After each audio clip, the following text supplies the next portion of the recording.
Dajjal dahulu lahir dari keturunan keluarga Yahudi atau Yahusa. Sejak bayi, Dajjal sudah memiliki wajah yang menyeramkan dan suka menyusahkan kedua orang tuanya. Meskipun begitu, kehadirannya sangat dinantikan kaum Yahudi karena dipercaya sebagai Mesias atau juru selamat di akhir zaman. Di dalam Islam, Dajjal dikenal sebagai Mesias palsu dan dijuluki sebagai Al-Masih Dajjal.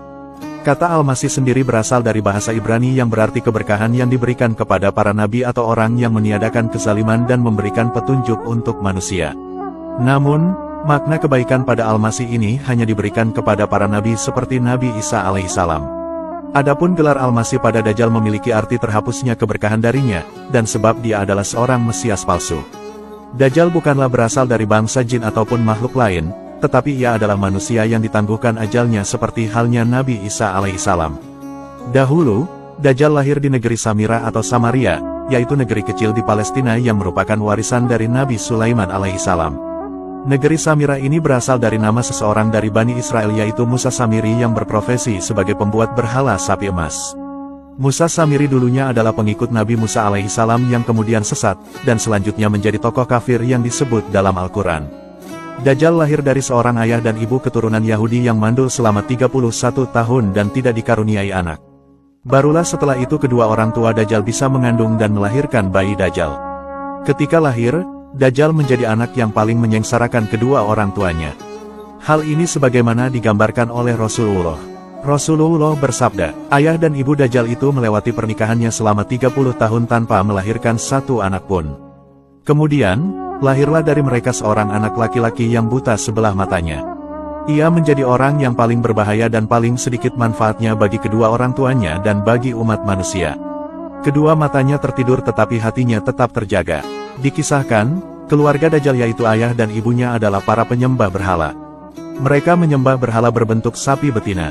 Menurut Dr. Isa Daud dalam bukunya yaitu Kemunculan Dajjal di Segitiga Bermuda dijelaskan, bahwa Dajjal dahulu lahir 100 tahun sebelum kelahiran Nabi Musa alaihissalam. Ada yang menyebutkan, jikalau cikal bakal Dajjal itu lahir dari nama Musa Samiri si pembuat berhala sapi emas. Dalam buku Ihsaru Aymasik Ad-Dajjal disebutkan, bahwa Dajjal dahulu lahir dari hasil hubungan ketika ibunya sedang menstruasi, lalu terjadilah kehamilan sebagai pengaruh perbuatan iblis. Dikisahkan, pada malam yang menakutkan diiringi embusan angin dan hujan lebat, pasangan suami istri itu mendengar suara dari patung sapi betina yang mereka anggap sebagai Tuhan mereka. Kemudian, patung itu memberitahu kepada mereka akan kelahiran seorang anak. Setan lalu mengetahui keinginan suami istri itu yang mendambakan seorang anak laki-laki. Karena itu, setan kemudian memperdaya berhala itu seakan-akan memberi karunia anak dan meminta korban-korban sesembahan. Demikianlah cara setan menipu daya manusia. Perempuan itu pun lantas bisa melahirkan anak lelaki tetapi kedua matanya cacat sejak lahir. Bayi itu suka tidur malam maupun siang dan jarang bangun. Sejak kelahirannya, Dajjal tidak mau menyusui dan selalu tertidur. Hal ini lantas mengakibatkan payudara ibunya mengalami pembengkakan hebat dan menimbulkan panas yang luar biasa. Karena ulah bayi Dajjal ini, 2 bulan kemudian ibunya pun lantas meninggal dunia. Adapun ayah Dajjal, dia adalah pria yang berpostur tinggi, gemuk, dan memiliki hidung seperti paruh burung, sedangkan ibu Dajjal, dia adalah wanita berbadan gemuk, kedua tangannya panjang, dan memiliki payudara yang besar. Semasa kecil, Dajjal sangat membahayakan kedua orang tuanya dan juga umat manusia. Bukan hanya ibunya saja yang merasakan kesengsaraan, sang ayah pun demikian. Adapun kesialan yang dibawa Dajjal bagi ayahnya ialah setelah kira-kira 4 tahun, Dajjal hanya diam dan tidur saja sejak kelahirannya. Pada suatu malam, anak itu bergerak merangkak seperti balita. Ia berjalan ke arah patung-patung berhala kemudian tidur di sisi patung itu. Sang ayah pun bangun keesokan harinya dan mendapati anaknya tertidur di pangkuan patung Tuhan mereka.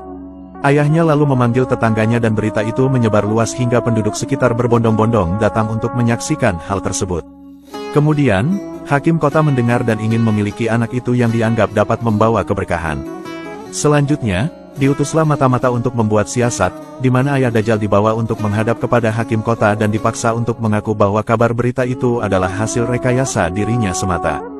Karena itu, ayah Dajjal dipaksa untuk mengakui bahwa dirinya lah yang telah mengangkat anaknya dan menaruhnya di pangkuan patung sapi itu. Namun karena ayah Dajjal menyangkal tuduhan itu, ia lantas dipenjara dan disiksa. Sementara, Dajjal kemudian diambil oleh hakim dan dirawat di dalam istana. Dalam menghadapi siksa di penjara, ayah Dajjal tidak kuat sehingga ia terpaksa mengakui kebohongan itu. Setelah ia mengaku, ayah Dajjal pun lantas diusir. Maka tinggallah ia sebatang kara karena ulah anaknya itu. Dalam keterasingannya itu, ayah Dajjal kemudian meninggal dunia dalam penderitaannya. Setelah berada di dalam istana selama kira-kira 1 tahun 1 bulan, negeri Samiri dilanda bencana dahsyat. Allah Subhanahu wa Ta'ala kemudian memusnahkan negeri itu karena perbuatan penduduknya yang suka menyembah berhala dan bermaksiat yang melampaui batas. Kemudian, Allah memerintahkan malaikat Jibril untuk menyelamatkan anak itu dan membawanya ke sebuah pulau terpencil yang terletak di tengah-tengah lautan luas yang disebut Laut Yaman. Pulau yang didiami Dajjal ini dikenal dengan nama Jazirah Atsuban Arahib Wadaba Al-Halba, yakni sebuah pulau yang terdapat ular mengerikan dan hewan berbulu tebal. Hewan melata yang berbulu lebat inilah yang menjaganya selama Dajjal mendiami pulau itu. Hewan ini disebut sebagai Al-Jasasah yang bisa berbicara layaknya manusia. Pulau itu berukuran kecil bagaikan tumpukan bebatuan.